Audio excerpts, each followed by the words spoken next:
지금까지는 이제 뭐 이런 그 소위 에어컨디셔닝의 이제 어떤 일을 배우려고 그러면은 기본이 필요해서 그런 기본을 쭉 이야기했는 거고, 아마 이제 오늘부터는 소위 뭐 건물의 에어컨디셔닝 뭐 이런 식으로 해서 공부하게 되겠습니다.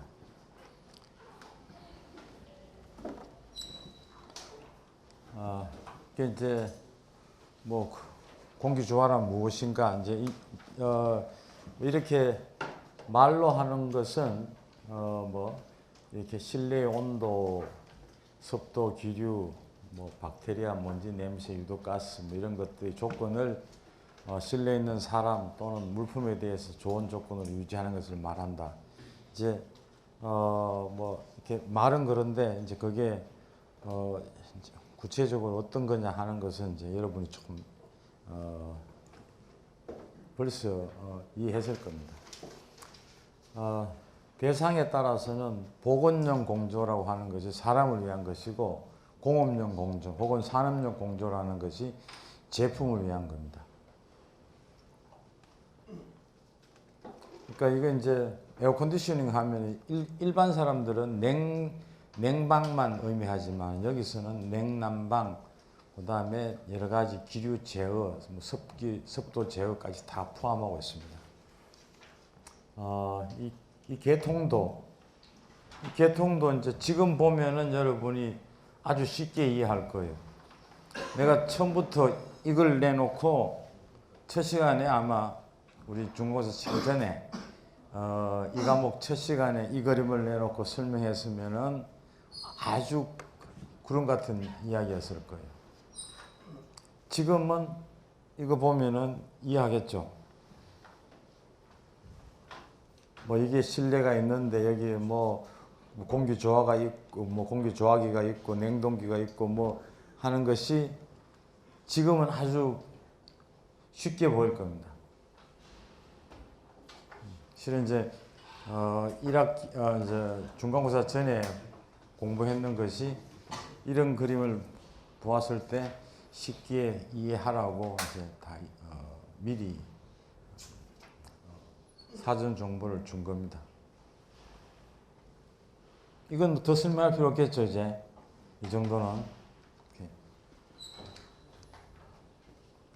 이제 그 운전에 대해서는 연강공조, 기강공조 이런 이야기인데, 뭐 하여튼 뭐 이거는 낱말 뜻으로 다 알겠죠. 뭐 1년 내내 이제 뭐 공기조화 해주는데, 그 다음에 기강공조는 우리 여기 교실 같이 이런 계절에는 아예 공기 조화를 안 해주죠. 춥지도 덥지도 않으니까. 그 다음에 이제 연속 공조, 간헐 공조. 이것은 이제 연속은 24시간 계속 한다는 이야기고, 간헐은 종종 쉰다는 이야기죠.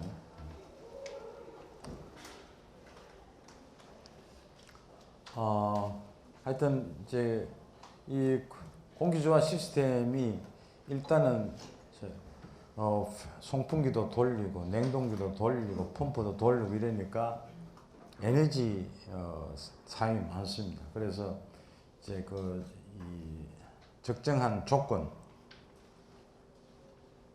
이런 것들을 잘 정해야 되는데, 그런 것들을 이제 정하는 것이 설계인데, 예를 들면은 뭐 이런 교실이 있을 때 이런 교실에 어떻게 하면은 학생들이 뭐 추위도 더위도 뭐 습기도 복사열도 느끼지 않게 잘 공부할 수 있겠느냐, 이제 그런 기준을 아주 높게 잡을 수도 있고 좀 낮게 잡을 수도 있습니다. 아주 높게 잡는다는 것은 말하자면 뭐 하시라도 이제 쾌적하게 만들어 주는 건데, 이제 그러려면은 경비가 많이 드는 거죠.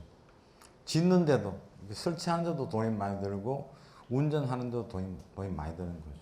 그러니까 이제 이 부하를 경감시키는 설계 이런 것들이 이제 그 말하자면 운전하는데 가장 경제적으로 운전할 수 있도록 설계를 한다는 겁니다. 지금 이게 이제 보통 사무용 빌딩에서 에너지가 어떻게 쓰이느냐를 대충 보면은 조명이 많이 쓰일 것 같지만은 조명이 한 3분의 1쯤 됩니다. 말하자면 이게 이제 뭐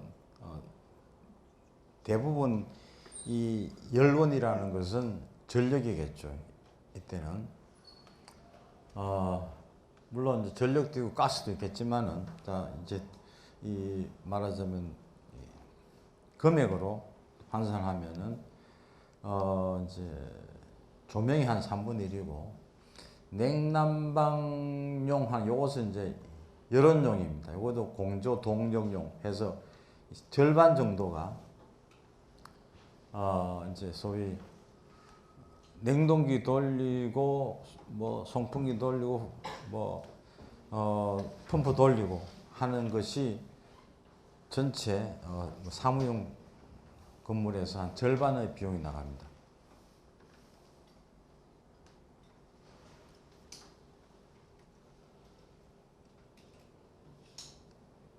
오케이. 이제 그래서 한 예로 우리 학교도 지금 이제 2015년이죠. 2014년까지는 일반 교실은 물론 이쪽 교실은 조명이 이게 사실 문제죠. 수업할 때 조명이 필요한데 수업 끝날 때는 조명이 필요 없죠. 그래서 이게 학생들이 다 나가고 나면은 자동 인식해서 조명이 꺼지도록 되어 있습니다. 2014년에 했어요.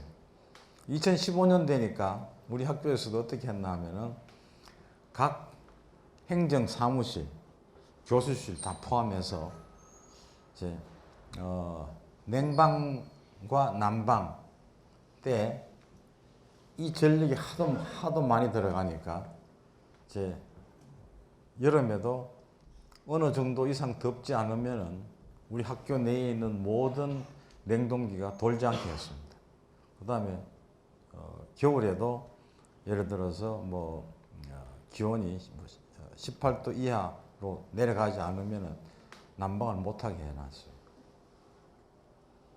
그 정도로 이제 운전하면서도 이제 이런 그 비용 절감에 대해서 많이 생각하고 있습니다.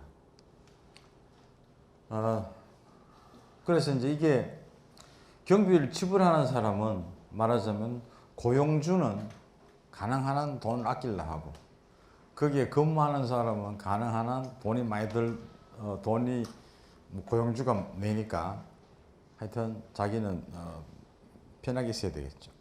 그러다 보니까 이제 그 사이에서 아예 법으로 최소한도 이 정도는 조건을 만들어 줘라 하는 것이 있습니다. 그것이 이제 실내 공기 환경 기준 뭐 이렇게 되어 있는데 온도로는 17도 이상 28도 이하, 그 다음에 습도는 40 이상 70 이하, 기류는 0.5m/s 이하, 뭐 부유 분진량, 소위 먼지량이죠. 공기 1m 삼성에 대해서 0.15mg 이하, 뭐 일산화탄소 함유율은 100만 분의 10 이하, 100만 분위 하면 ppm 단위죠. 10ppm 이하, 탄산가스 함유율은 100만 분의 1000 이하 이렇게 되어 있습니다. 이제 이런 것들을 정해주는 법에서 정해지는 이유는 뭐냐 하면은 이제 산업재해 또 이제 뭐 근로재해 이런 것이 생겼을 경우에 그런 것에 대한 책임 문제가 불거질 수가 있습니다. 그러니까 고용주가 예를 들어서 너무 춥게 해서 내가 감기 걸렸다. 그러니까 감기 약값은 고용주가 부담해야 될까? 뭐 그런 문제 있겠죠. 이제 그래 되면은 이제 근로자는 내가 근무하는데 요 기준을 맞추지 못했다. 17도 이상 28도씨 이하로 고용주가 맞춰주지 않았기 때문에 내가 보상을 청구한다. 이래야 되겠죠. 그런 것 때문에 이런 소위 기준들이 법령화되어 있습니다. 일반적으로는 여름철에 는 26도, 그 다음에 겨울철에는 22도, 습도는 50% 정도로 이렇게 해주면 좋습니다.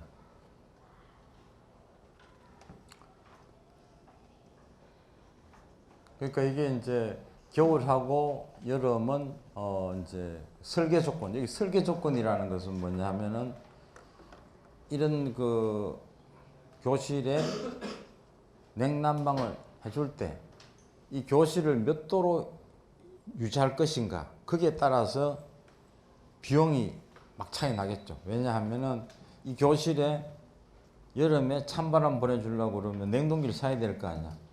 그 냉동기를 용량을 정해야지. 용량이 크면 클수록 비싸죠. 그러니까 여름에 더 시원하게 해주려고 그러면 용량이 큰 냉동기를 구비해야 되는 거예요.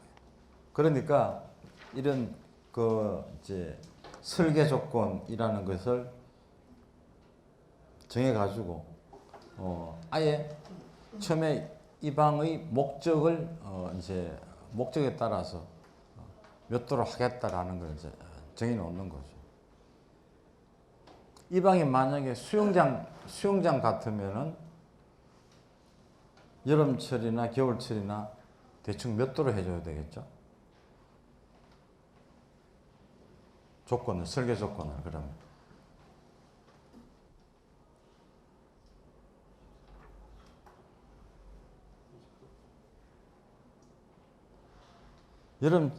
여름이나 겨울이나 수영장, 실내 수영장이겠죠?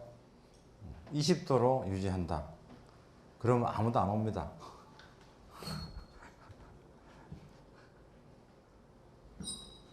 옷 입고 있어도 겨울철에 22도를 유지해야 되는데 옷 벗고 있는 수영장이 20도로 하면 아무도 안 오지.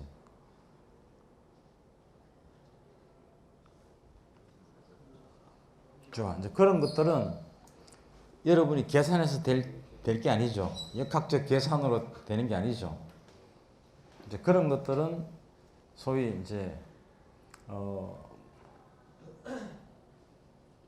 기존 연구 결과 혹은 기존 기술자들의 데이터, 자료를 참고해야 됩니다.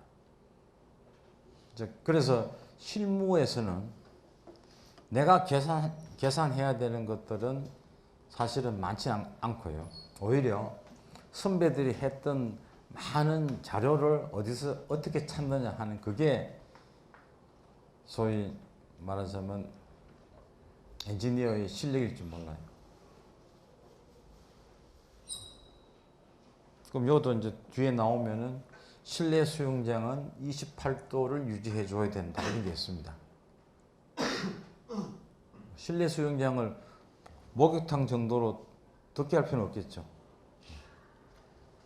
이제 그러면 몇 도냐 하는 그런 것들은 기존에 여러 경험에 의해 가지고 실내 수영장 짓는 데는 몇 도를 기준하는 게 좋다. 그 몇 도라는 그게 설계 조건이에요.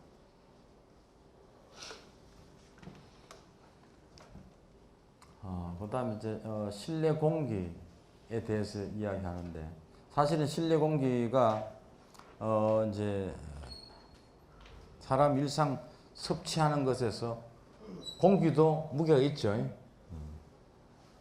그래서 그 무게로 따지면은 음식물보다도 실내 공기량이 훨씬 많습니다. 섭취하는 게. 그래서 이제 그 실내 공기 오염에 대해서 이제 선진국에서는 벌써 뭐 20년 전부터 실내 공기에 대해서 신경을 썼지만은 우리나라에서는 이제 기껏 해봤자 10년 정도입니다. 10년 정도. 뭐 근데 진짜 10년 전에는 좀 많은 사람만 실내 공기라고 이야기했고 한 5년 전부터 좀 많은 사람들이 이제 뭐 근로 조건 이런 걸 이야기하면서 실내 공기에도 많이 관심을 가지게 되었습니다. 그래서 뭐 이제 특히 뭐 언론에서 많이 나오는 거는 뭐 지하철에 뭐 공기가 안 좋다. 또 요즘 같으면 뭐 중국 황사가 뭐 이쪽으로 와서 뭐 분진이 많이 끼어서 뭐 외출을 자제하라. 뭐 이런 것들이 이제 다 공기 이야기죠. 그런 그 오염을 시키는 물질들은 많이 있습니다. 분진. 이런 것은 이제 보통 PM10이라고 보통 이야기하는데 이게 이제 그 미세먼지 입자 크기가 10마이크로미터 이하인 것들을 뭐 PM10, 2.5 마이크로미터 이하인 것들을 갖다가 뭐 PM2.5 이렇게 이야기합니다. 그다음 포르말데히드, 성면, 라돈, 그다음에 연소가스 이건 이제 차량에서 나오는 배기가스가 주로 이제 주죠. 그다음에 담배 연기, 그다음에 미생물성 오염물질, 뭐 하여튼 미생물이라는 것은 뭐 바이러스부터 해서 박테리아, 뭐 곰팡이, 그다음에 꽃가루, 그다음에 벌레, 뭐 미세벌레, 적은 벌레 이런 것도 있겠죠. 그다음에 휘발성 유기화합물 해서 볼로타일 오가닉 컴파운드 해서 VOC라고 이야기합니다. 기타 악취, 소음, 방사선, 뭐 살충제, 그다음에 뭐 이제 뭐 마뇨산이라고 해서 어떤 그 찌린내 같은 거 이런 것들이죠. 그래서 이게 이제 sick building syndrome이라고 하는데 뭐 하여튼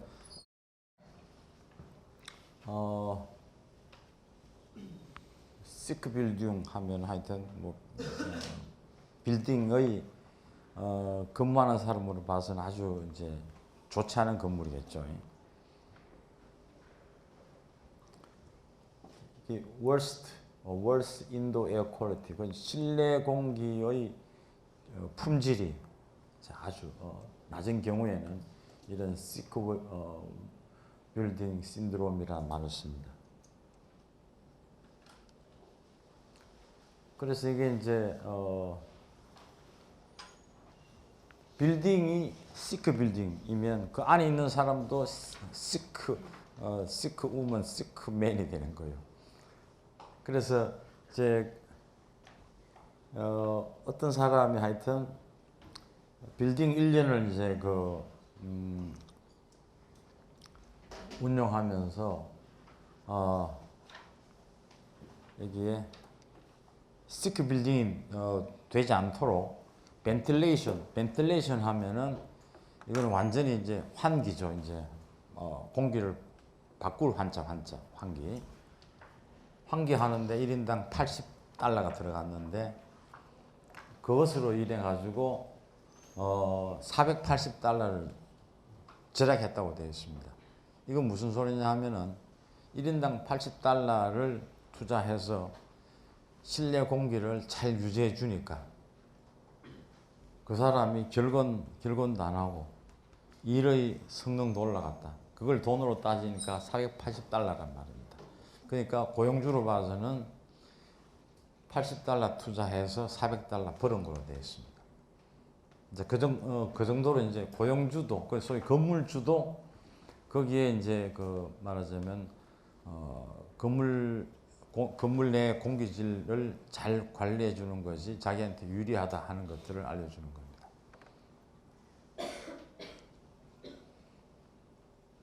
그래서 이제 보통 그 실내 공기가 나빠지는 이유가 주 원인은 poor ventilation이에요. ventilation 하면은 환기죠.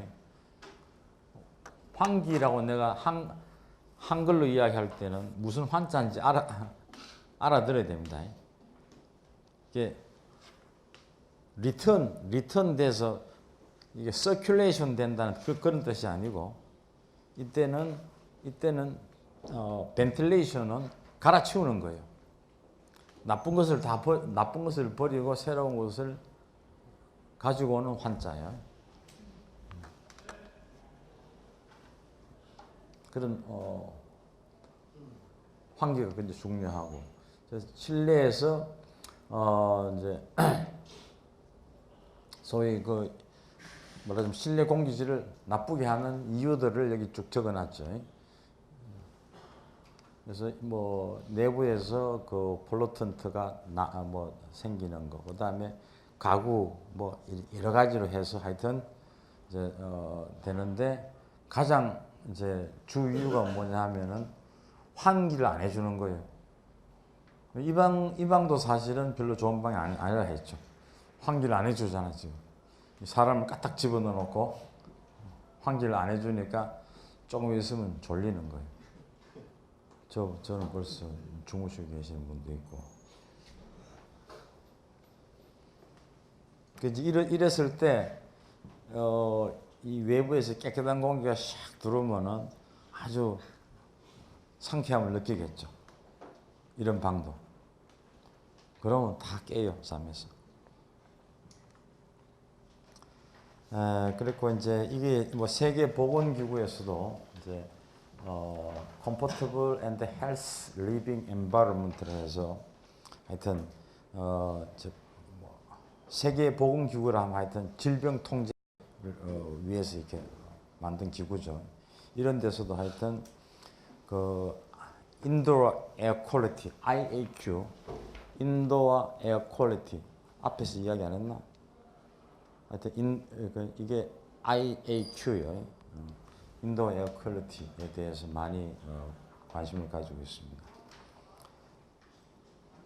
그래서 이제 뭐 좋은 공간 이름이 헬시 하우스, 뭐 그다음에 하와이안 에어. 하와이 가면은 공기가 좋은 모양이야. 하여튼 VOC free building material. VOC 하면은 아까 이야기한 대로 휘발성 화합물입니다. 화학물. 이제 이런 것들이 여기서도 뭐 이게 가구 이런 것들에 대해서 냄새가 많이 나죠. 저런 것들 그 냄새 난다는 것은 여기서 이야기하는 휘발성 유기화합물 VOC가 이제 많이 있다는 거예요. 또 그러고 이제 그래서 한 10년 전에 한국에서도 실내 공기질 관리 법이라는 걸 또 만들었습니다. 그래서 물론 국가에서 뭐 우리 개인 집에 대해서 이것까지 다 뭐 법을 뭐 만들 필요성도 없고 만들어봤자 누가 관리하겠어요. 그런데 이제 여기 보면은 다중이용시설, 소위 불특정 다수가 이용하는 시설은 뭔가 이제 좀 규제가 있어야 되겠죠. 기준이 있어야 되겠죠. 그래서 이제 이런 법을 10년 전에 만들었습니다. 그래서 이제 주로 그 지하 역사, 지하 상가, 여객 자동차 터미널, 대합실, 공항 터미널, 항만 뭐 대합실, 철도 역사, 도서관, 박물관, 미술관, 의료기관, 산후조리원, 장례식장, 보육시설, 유치원, 실내 주차장 이런 식으로 해서 불특정 다수가 이용하는 시설에 대해서는 PM10, CO2, HCHO, 요거 이제 포름알데히드죠. 총부유세균, CO, NO2, 악취 이런 것들에 대해서 기준을 정해 놨습니다. 그랬으니까 이제 이런 건물이나 이런 공간을 설계하는 사람은 최소한도 이게 법에서 이야기하는 이런 기준을 지킬 수 있도록 모든 시설과 장비를 넣어줘야 됩니다.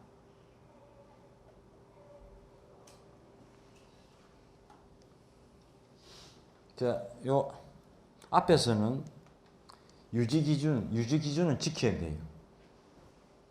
그다음에 요거는 권고 기준입니다.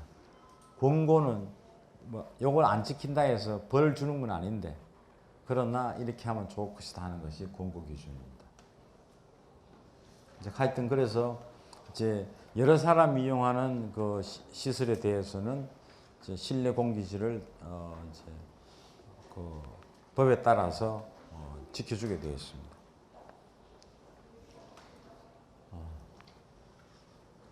물론 뭐 이런 뭐 숫자까지 다 이렇게 뭐 우리가 외울 수는 없지만은 최소한도 필요할 때 이런 자료를 취할 수는 있다. 겁니다. 그래서 뭐 예를 들어서 누가 뭐 지하상가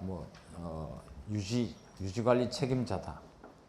그러면은 이런 데 들어가는 숫자 정도는 알고 있어야지 큰 소리 치는 거예요. 누가 뭐 공기가 안 좋다, 냄새가 난다 할 때 이런 것들을 측정할 수 있는 기기도 다 준비해 놔야 되겠죠. 어떤 악의가 들어오면은 측정해 보고 거기에 대해서 또 이야기도 할 수도 있고.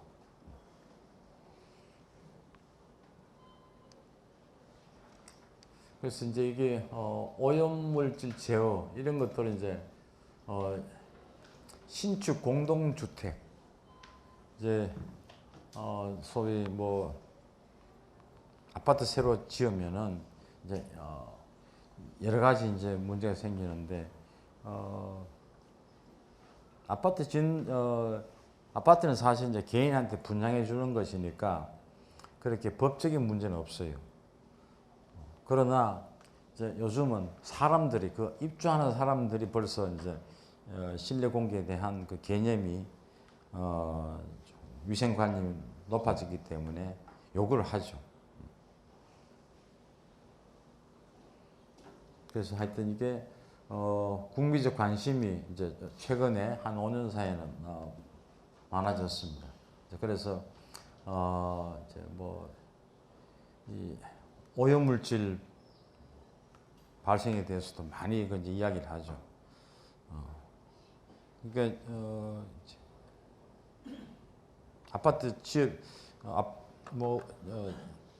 우리가 보통 아파트 같은 데서는 물론 뭐 콘크리트로 해서 이제 기둥하고 뭐 벽 같은 거 다 하겠지만은 그 이외에 이제 실내에 여러 가지 이제 벽지도 하고 뭐 가구도 들리고 뭐 여러 가지 이제 그걸 하죠. 그랬을 때 벽지라든지 가구 이런 것들의 소위 그 가격이라는 것이 사실은 VOC 이런 것이 작은 거 소위 냄새가 덜 나고 인체에 좋은 것일수록 비쌉니다. 그러니까 거주자가 잘 모르면은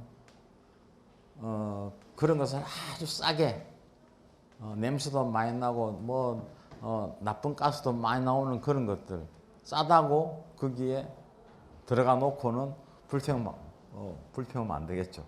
아예 자기가 딱 알아가지고 적절한 그 이제 경비를 지불해야 되는 거예요.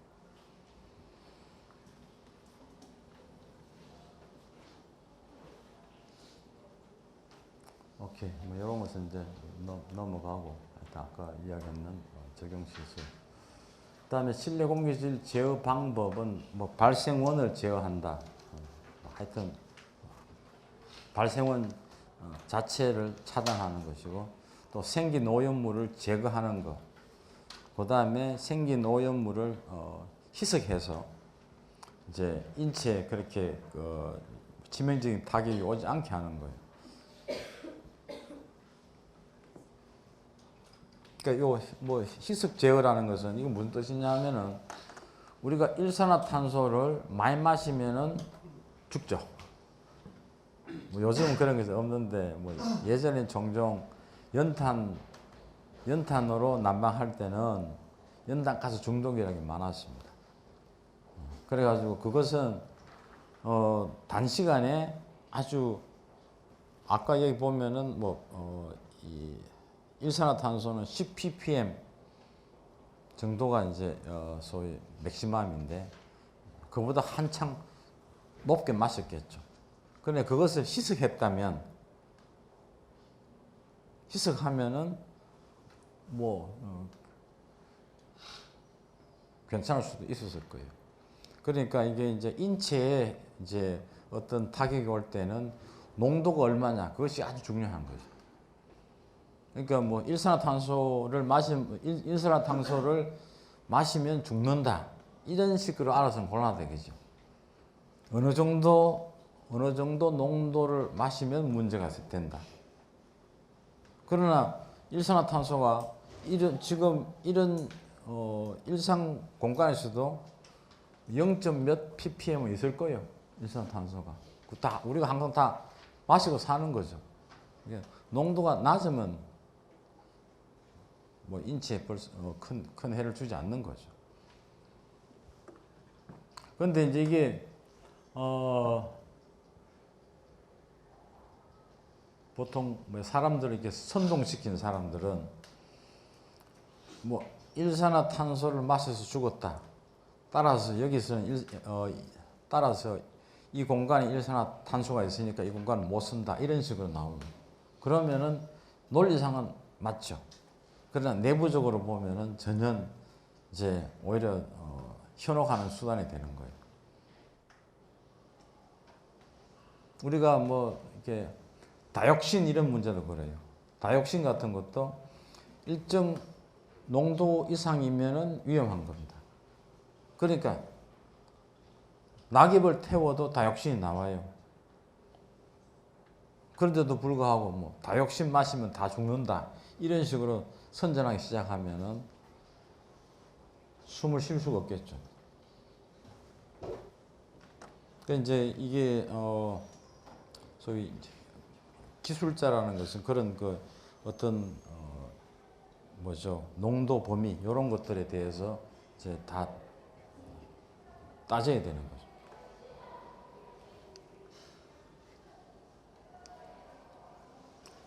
그 다음에 이제 열 환경이라는 게 있습니다. 일반 뭐 이렇게 인체에 미치는 영향 이런 것은 아까 이제 소위 실내 공기 환경에서 인도 에어 퀄리티, 이거는 이제 공기에 대한 이야기인데, 그러면 이 실내에 있을 때는 실내에 여러분이 말하자면 안락하게 책을 보기 위해서는 여러 가지 환경이 좀 더 필요합니다.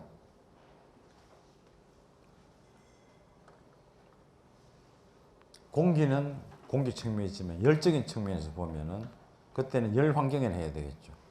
공기 환경이라기보다도 공기의 퀄리티라기보다도 열 환경 이야기를 해야 됩니다. 그래서 열 환경 하면 뭐 물론 가장 중요한 것이 온도겠죠. 온도인데 같은 온도인데도 창측에 앉은 사람은 여름에 더 더워요. 왜 그럴까요? 이게 복사가 직접 복사도 있어요. 정말 태양열이 그냥 내려 쪼이는 데도 있지만은 그냥 옆에 뭐 태양열이 직접 안 쪼이는데도 창을 열어 놓으면 그쪽으로 간접 복사가 들어오죠.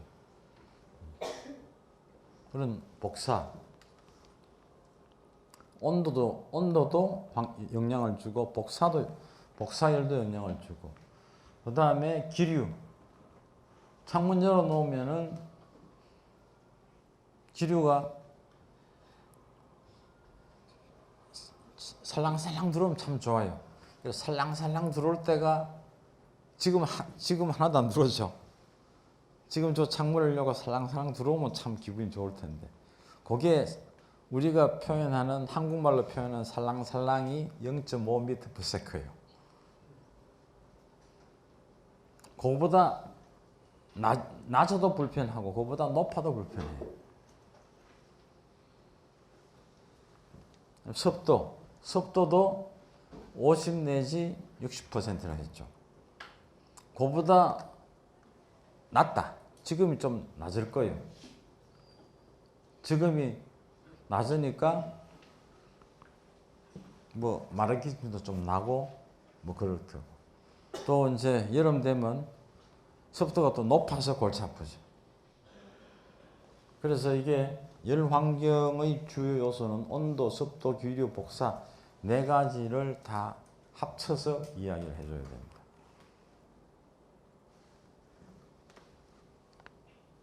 그래서 이게 열적으로 쾌적하다 이런 말을 하려고 그러니까 네 가지 다 이야기해 줘야 돼요. 참 어렵죠.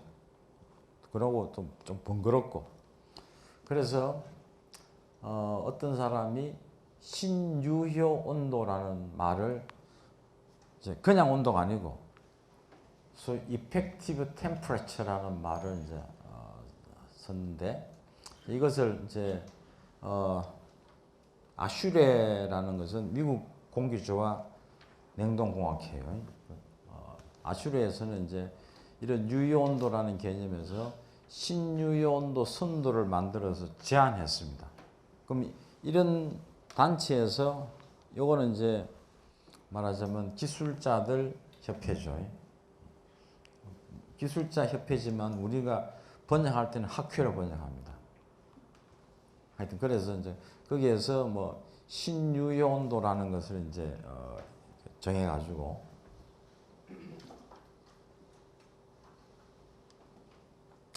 그래서 이게 근고 온도가 이제 여기 이 축은 근고 온도고 이 축은 그냥 여러분이 절대 습도 아직 안 배웠기 때문에 그냥 습도를 아세요. 이게 올라가면 습도가 높은 것이고 이게 이쪽으로 여러분한테서는 이제 오른쪽에서 왼쪽으로 오면은 온도가 올라가는 거예요. 그러니까 이 보면은 그냥 근고 온도가 20도, 25도 뭐 이 정도인데 여기 습도가 보면은 대충 여기가 이제 뭐 20% 뭐 그다음에 여기는 뭐 70% 이 정도 되는데 온도가 높고 습도까지 높으면은 별로 기분이 안 좋아요.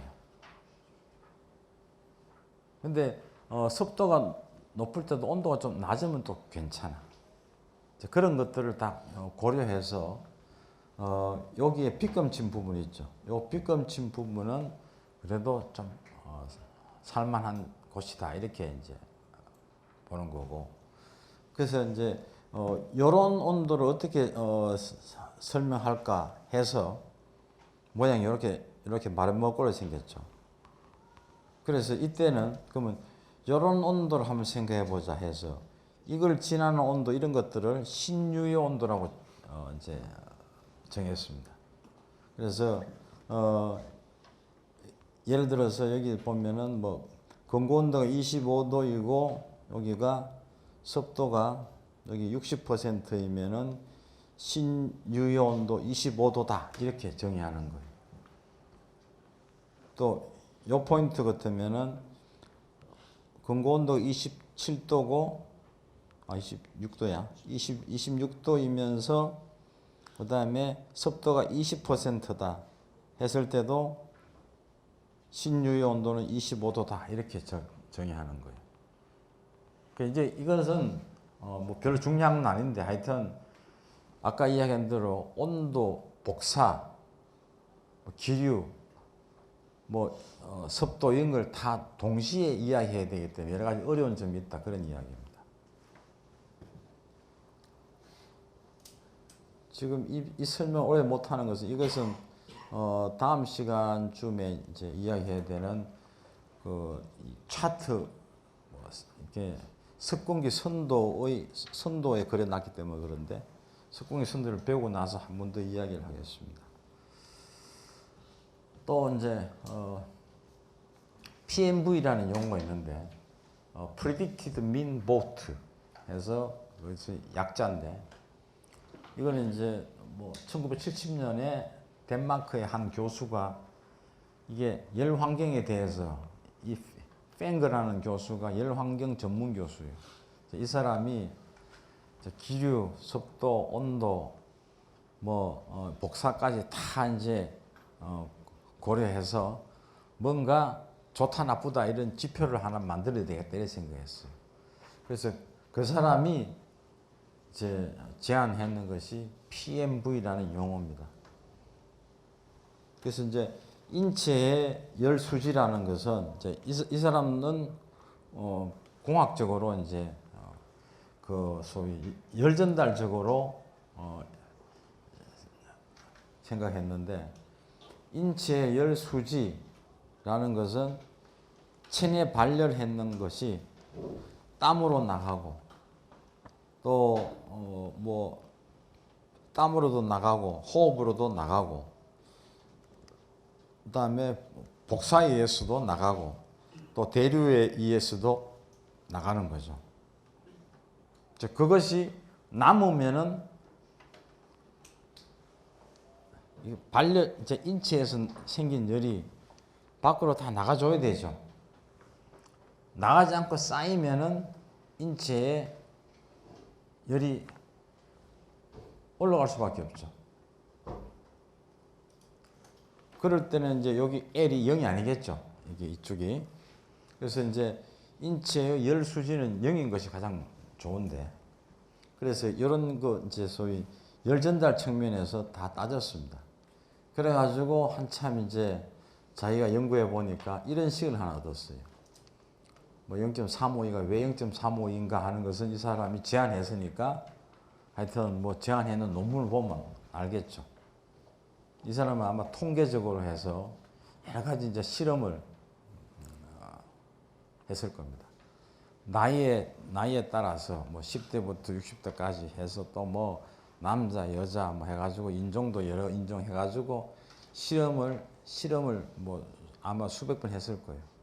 그래서 이 PMV라는 지수를 만들어냈는데 그 기반은 아까 이야기한 대로 열 기반으로 열 전달 실력을 해가지고 그렇게 해서 보면은 여기 보면은 익스포넨셜까지 넣어가지고 해서 M은 대사율이고 ADV는 나체 표면적이고 그다음에 L은 아까 그 이야기했던 대사율이요. 이제 그걸 이제 이게 0이면 이거 0이겠죠.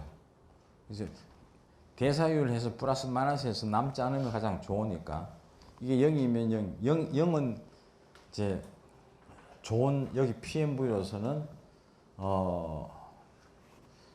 중성 상태 가장 기분이 좋은 상태고 이 숫자가 이 계산해서 마이너스 3에서 플러스 3까지 나오는데 마이너스 3이면은 추운 거고 플러스 3이면은 더운 거예요.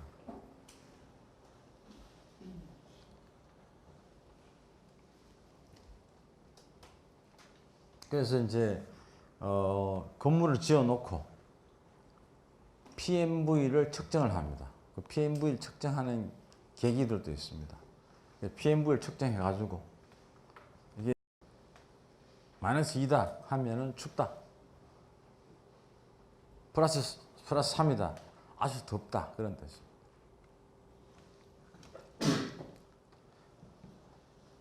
됐고. 좋아. 하여튼, 그 정도만 넘어가고. 그 다음 특수한 그 공간. 일반적인 공간에서는 여름에 온도가 몇 도로 했죠? 26도, 50%. 겨울에는 22도, 50%라고 했죠. 소위 이제 일반 사무 공간. 여러분 공부하는데도 그 정도 하면 좋은 거예요. 그런데 이제 특수한 공간들이 많이 있습니다. 특수한 공간들은 여기 보면은 뭐 수술실, 병실, 미수가실, 뭐 하여튼 병원에는 하여튼 특수한 실들이 많이 있겠죠. 병원에 있는 것들. 분만실, 신생아실, 뭐 그다음에 진찰실 이렇게 이제 소위 아까 실내 수영장. 예를 들어서 여기 수술실 같으면은 이게 온도가 온도, 습도 이런 것이 뭐 이렇게 22, 26 됐지만은 아마 이 최소한 26도는 돼야 될 거예요. 좀 높아야 될 거예요. 미수가실 같은 데는 온도가 좀 1도 정도 높고, 그 다음에 수영장, 아까 수영장은 연중 28도입니다. 박물관 이것은 특별히 나오지 않았는데, 박물관은 온도를 이게 이제 디파인하지 못하는 게 무엇을 보관하느냐. 박물관은 우리가 구경하러 가면 그 전시실이요. 박물관이 가진 그 물건의 5%만 밖에 나와 있죠. 95%는 다 보관되어 있죠. 그런 것들을 수장고라고 합니다. 수장고. 그러니까 모든 박물관에는 수장고가 훨씬 커요. 전시실은, 그러니까 박물관은 예를 들어서 6개월에 한 번씩 구경한다 그러면은 한 20년을 다녀야지 다 보는 거예요. 매번 이렇게 기간을 정해서 그 전시 품목을 이렇게 교체를 해줍니다. 그러니까 전시 안 되는 품목은 다 이제 수장고에 넣어서 보관을 하는데, 그게 박물관에 보면은 고서, 옛날 책도 있겠죠. 그 다음에 옛날 옷도 있겠죠. 옛날 그림도 있죠. 그 다음에 뭐 최근에 나온 영화 필름도 있어요. 뭐 아주 이게 1920년도 초에 나온 뭐 우리나라 제일 처음 나온 영화 필름 이런 것도 이제 박물관에 있죠. 또 이제 이렇게 동물 박제 이런 것도 있죠. 그러면 그런 것마다 어떻게 보관해야 되느냐 하는 게 다 달라요.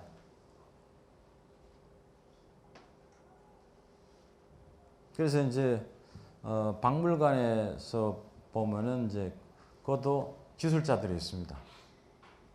소위 수장 기술 수장고 큐레이터라고 보통 이제 이야기하는데, 그런 사람들은 유물을 어떻게 지금까지 5,000년 잘 있었는데 지금 요 몇 년 사이에 잘못해서 망가질 수가 있는 거예요. 그래서 그거는 이제 박물관은 물건마다 다 다르게 온습도가 이제 적절한 게 정해졌기 때문에 그런 것끼리 모아서 이제 보관해 줘야 됩니다. 예를 들어서 영화 필름 같은 것은 아주 낮은 온도에 보관해 줘야 돼요.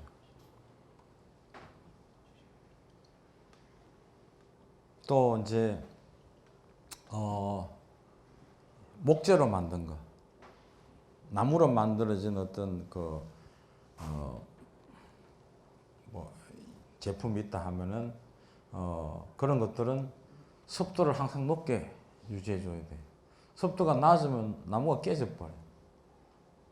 그러면 이제 문화재가 망가지는 거죠. 그것도 있고 박물관, 그래서 수장고라는 게 이런 거예요. 수장고라는 그런 뜻이고, 전시 케이스. 또 다음 가면은 하여튼 이제 그런 이제 특수 목적의 실내 온습도도 여러분이 나중에 어떤 특수한 공간에 대해서 이제 설계를 하게 되거나 혹은 감독을 하게 되거나 할 때는 이런 자료집을 찾아야 됩니다. 이런 자료집을 찾아가지고 이게 온도, 습도를 어느 정도로 하는 것이 좋은가, 그렇게 이제 데이터를 찾아서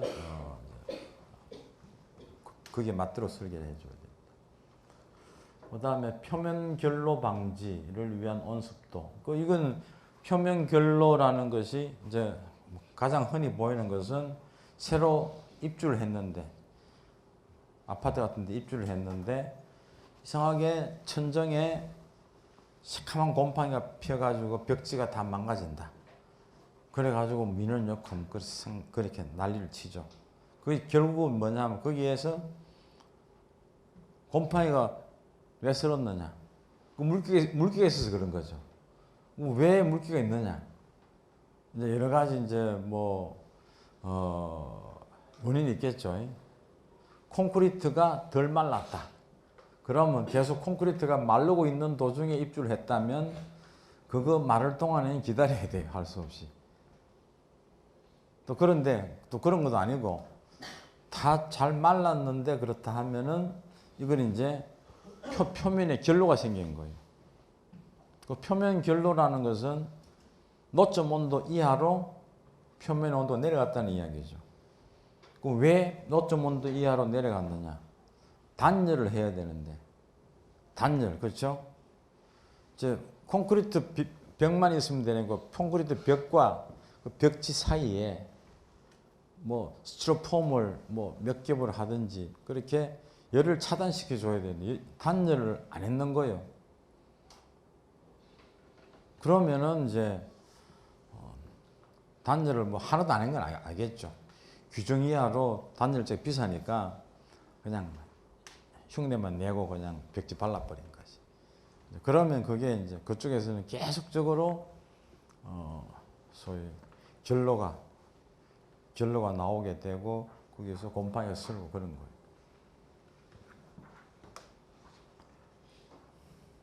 하여튼 이제 그런 것은 이제 온습도 조건이 있는데 이건 계산이라기보다도 하여튼 온습도에 가 이제 어느 정도 우리가 평상시에 겪을 수 있는 온습도 내에서 결로가 생기지 않도록 이제 건물을 지어야 되겠죠.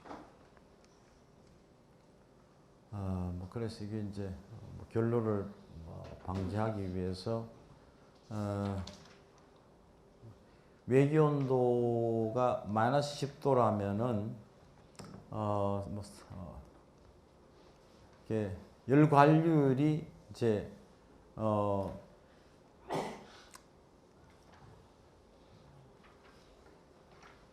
열 관리율이라는 것은 이 숫자가 크면은 열이 빨리 들어온다는 이야기죠. 빨리 외기가 마이너스 20도 같으면 외기가 빨리 전달된다는 이야기죠. 그죠? 열 관리율이 작으면은 단열이 잘 됐다는 이야기. 그러니까 단열이 잘 돼 있으면은 습도가 79%라도 괜찮은데 단열이 안 돼 있으면 22%라도 결로가 생기는 거예요.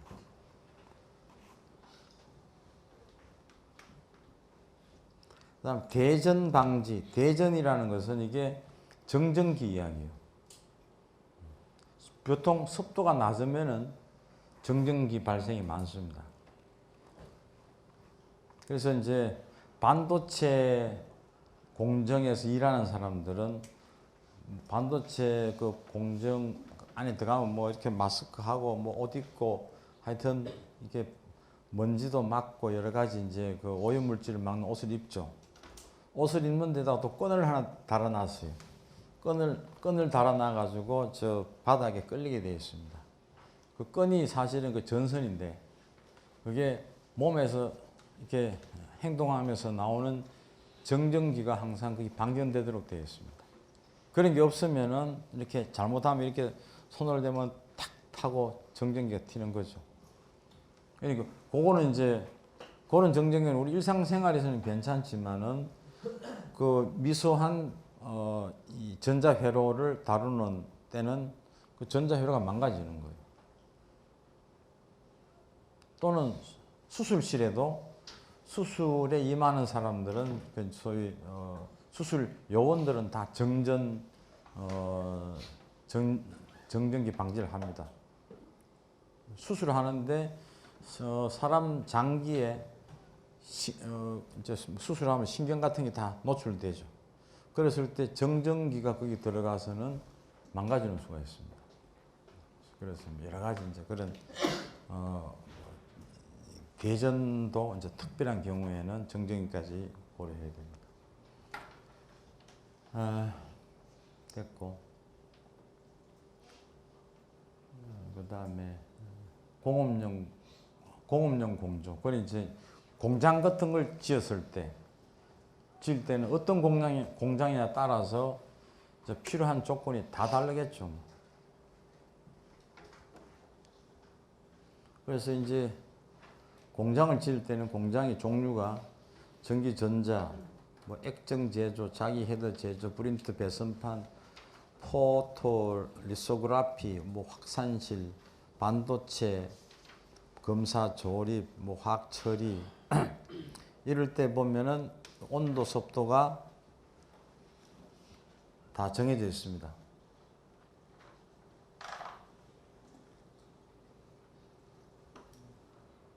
그러니까 이것은 여기서 서인 온도는 23도 같으면은 여기서 일하는 사람은 여름에는 제법 시원하고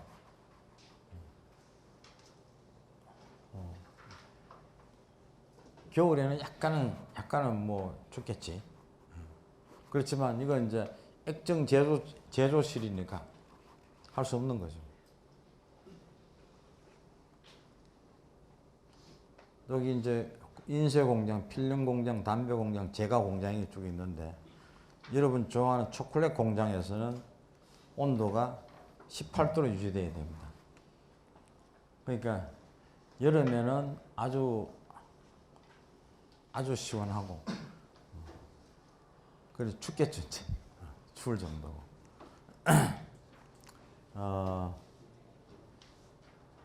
또 뭐 특별한 것들이 필름 공장. 필름이라면 이제 아주 얇은 제품들. 요새 뭐 이제 뭐 주방용으로 쓰는 필름들 많죠. 그런 거 다 포함이에요. 그런 것은 온도가 20도에서 25도 사이고,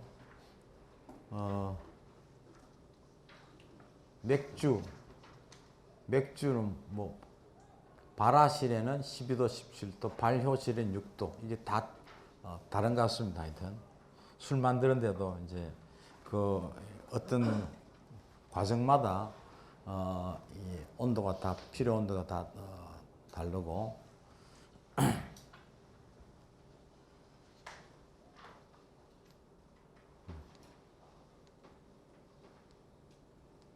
이렇게 하여튼 이게 이제 어떤 공장이나 이제 일반 사무실 건물하고 달리 이제 공업용 공장 이런 것을 지을 때는 거기에 이제 어떤 제품이냐에 따라서 많이 설계 조건이 정해진다 이거죠. 그러니까 그때는 거기 근무하는 사람은 제품에 맞춰 가지고 자기가 이제 보온하거나 보냉해야 되겠죠. 클린룸이라는 말도 많이 들어봤죠. 그래서 이제 이 클린룸도 있는데 클린룸은 이게 그 클래스 1부터 8까지 있는데 클래스 1이라는 것은 요 앞에 정의가 있습니다. 1m 삼성의 공간에 1m 하면은 이거 저 앞에 이거 지금 컴퓨터 박스만 하겠죠. 이만한 공간 안에 먼지가 밀입자가 몇 개 있느냐 이런 이야기예요. 그래서 클래스 1은 0.1 마이크로메타의 작은 입병을 가진 먼지가 10개 있다. 0.2 마이크로메타는 2개 있다. 0.3은 1개고 0.5부터는 없는 거.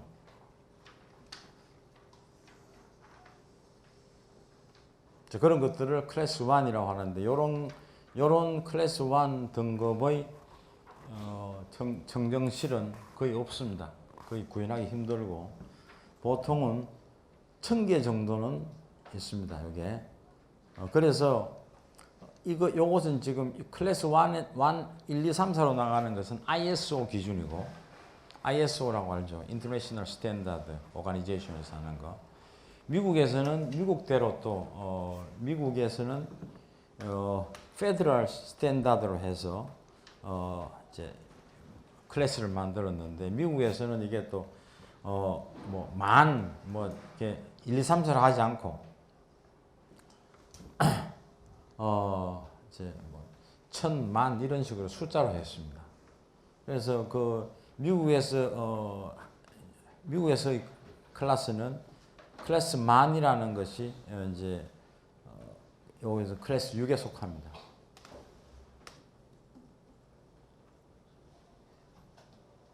근데 이제 우리나라에서는 이제 국제 룰을 따른다 해서 ISO 룰을 법적으로는 따르라 하는데 원래 우리나라 이제 반도체 시작할 때 다 이제 미국 기준을 이용했어요. 그래서 실제로는 시장에서는 또 미국 기준으로 이야기하고 그런 차이는 있습니다. 그래서 이제 이런 것이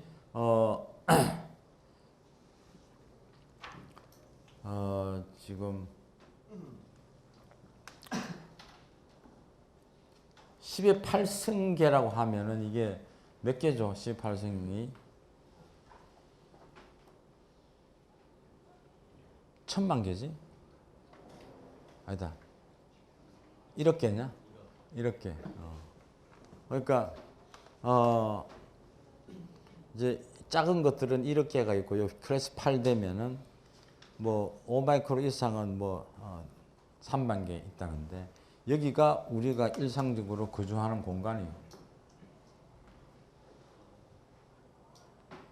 그러니까 1억 개 있는데 그 중에서 한 개만 남겨놓고 다 없애야 된다. 그게 클래스 1입니다. 그래서 이게 반도체 공정 중에서 아주 크리티컬 한 데는 클래스 3 정도는 맞춰줘야 되는데 여기 이 정도는 맞춰줘야 되는데 이 클래스 3을 맞추기가 굉장히 힘들답니다. 그래서 주위 공기가 좋아야 된대요. 그래서 그 이제 그 반도체 공장도 수원쯤 돼도 벌써 이게 도시화돼 가지고 공기가 별로 안 좋대요. 그래서 좀 더 이렇게 도시화가 덜 된 쪽에 반도체 공장이 서는 게 좋답니다. 이 청정도를 유지하는 데 워낙 비용이 많이 들기 때문에. 그래서 이런 것들은 이제 측정은 파티클 카운터라고 있어요. 그래서 입자 계수계라고 있습니다. 그래서 입자를 세요. 어떤 공간에 입자가 몇 개 있는 날을 이렇게 카운팅하는 기계들이 다 있습니다. 측정 장비들이 있어요. 그래서 여기 보면은 이제 그 공업용 클린룸 필요 청정도가 이제 뭐 IC 만드는데 광학기기, 시계, 뭐 전자기기 이렇게 쭉 있는데 하여튼 IC 만드는 데서 포토 마스크 제조 뭐 이런 데가 이제 아주 최고로 청정도가 높아야 되는 것 같아요. 포토 마스크라고 하면은 회로가 있겠죠. 회로를 손으로 그려가지고 그 회로를 사진을 찍어요. 그러면 사진 찍으면 흑백이 있겠죠. 그러면